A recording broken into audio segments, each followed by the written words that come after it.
តើអញ្ចឹងសកម្មវិធីកាកាវថតឬក៏អញ្ចឹងស Never គឺជាអ្វី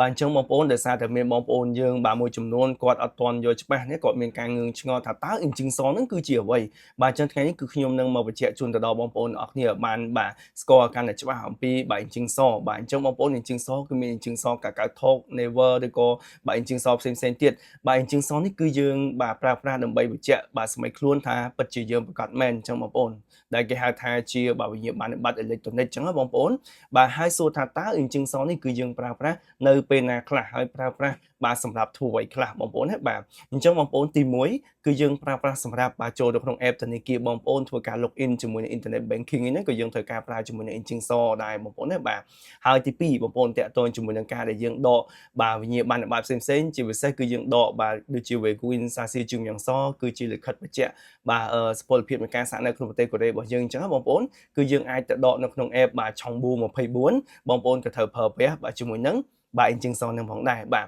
ហើយចំពោះទី3ខ្ញុំជឿថាបងប្អូនបាទប្រកាសជាបានស្គាល់គ្រប់គ្នាហើយគឺយើងចូលទៅក្នុង home text បងប្អូនគឺទៅខាងបាទគេហៅថាបាទខាងពុនដែរបងប្អូនណាបាទអញ្ចឹងបងប្អូនអាចប្រើជាមួយនឹងអញ្ចឹងសនេះបាទចូលទៅដើម្បីបាទ Synco តាក់ទងជាមួយនឹងការរាយការណ៍ពុនបងប្អូនអាច check មើលលុយពុនបងប្អូនមានឬក៏មិនមានធ្វើការស្នើដកពុនបាទជាពិសេសគឺបងប្អូនអាចធ្វើការដកជាមួយនឹងប្រាក់ចំណូលប្រចាំឆ្នាំបងប្អូននៅក្នុងបាទពុនដានេះផងដែរបាទអញ្ចឹងអាហ្នឹងគឺយើងប្រើជាមួយនឹង engine SO ដែរបងប្អូនបាទហើយមួយទៀតបងប្អូនបាទគឺយើងចូលទៅក្នុងប្រហមតាក់ទងជាមួយនឹង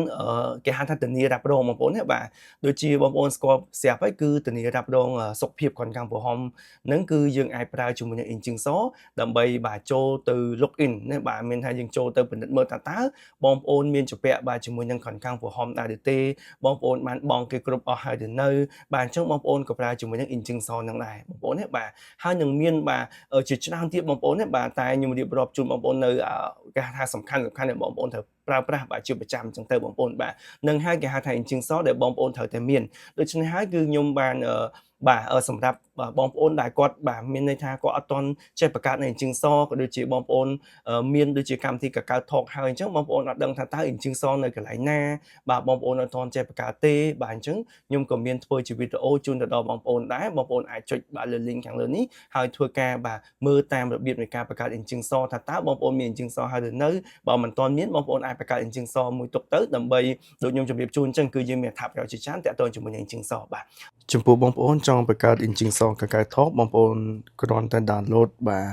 app កកៅថតដាក់ចូលក្នុងបាទទូរស័ព្ទដៃរបស់យើងហើយធ្វើការបង្កើតវាមកហើយបងប្អូនចុចបាទចូលទៅកន្លែងចុច3នេះដើម្បីយើងចូលទៅកន្លែង wallet ហើយយើង check មើលថាតើបងប្អូនមាន engine SO ដែរឬទេ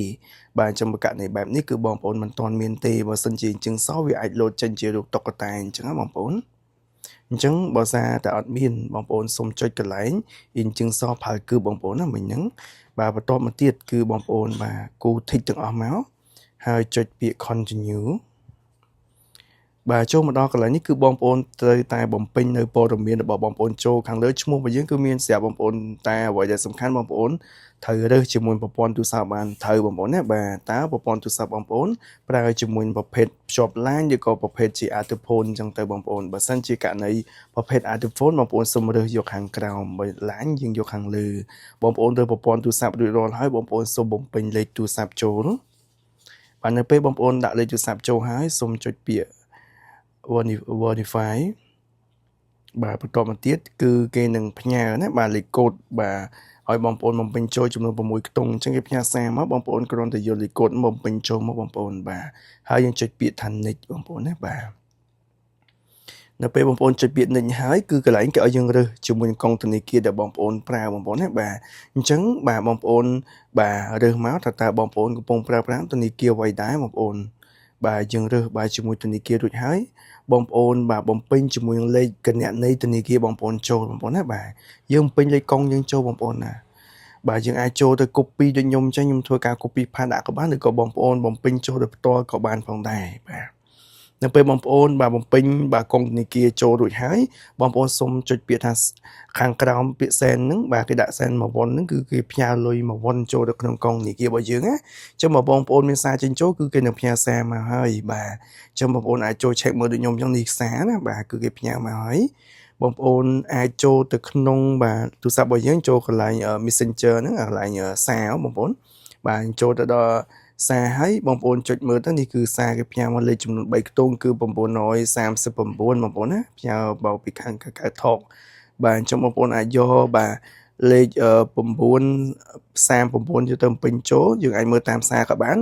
ក៏ប៉ុន្តែបើសិនជាករណីបងប្អូនដែលអត់មានសារបងប្អូនអាចចូលទៅក្នុង Internet Banking របស់បងប្អូនចូលទៅ check មើលទៅឃើញគេផ្ញើលុយបងប្អូនមកក៏ឃើញលេខ939នឹងដែរបងប្អូនឃើញទេបាទអញ្ចឹងបងប្អូនមាន2ជម្រើសបងប្អូនអាចមើលតាមសារក៏បានឬក៏ចូល Internet Banking បងប្អូនក៏បានបាទអញ្ចឹងបងប្អូនយកមកដាក់ចូលមកបងប្អូនឃើញទេបាទគឺ939ហ្នឹងហើយបងប្អូនចុចពាក្យ OK បាទនៅពេលបងប្អូនចុចពាក្យ OK ហើយគឺគេឲ្យបងប្អូនបង្កើតលេខកូដសម្ងាត់6ខ្ទង់ដោយខ្លួនឯងបងប្អូនបាទអញ្ចឹងបងប្អូនដាក់មកសារអីក៏បានដែរបាទដាក់ម្ដងហើយម្ដងទៀតចំពោះទូរស័ព្ទ iPhone គេបើកឲ្យ scan មុខបានដែរអញ្ចឹងបងប្អូនណាបាទអញ្ចឹងបងប្អូនដាក់ទៅបងប្អូនអាចបើកមុខងារ scan មុខដូចខ្ញុំចេះក៏បានដែរវាងាយស្រួលអញ្ចឹងបងប្អូនក៏ចូលទៅ scan ឲ្យបងប្អូនមកដល់កន្លែងចុចពាក្យ OK មកបងប្អូនបាទចុចពាក្យ OK ហើយបាទរួចរាល់ហើយបងប្អូនចូលមកដល់ក្នុងកកាថតយើងម្ដងទៀតបងប្អូនមានឃើញរូបចេញរូបតុក្កតាខាងលើឃើញគេដាក់ engine សហ្នឹងឯងបងប្អូនបាទអញ្ចឹងហ្នឹងហើយបងប្អូនបានប៉ុណ្នេះមានន័យថាបងប្អូនរួចរាល់ហើយនេះគឺជា engine សកកាថតបងប្អូនណាបាទអញ្ចឹងនៅពេលបងប្អូនបាទ login ចូលទៅក្នុងកម្មវិធីផ្សេងៗយើងអាចប្រើប្រាស់ជាមួយនឹង engine សកកាថតនេះបានបាទសូមអរគុណច្រើន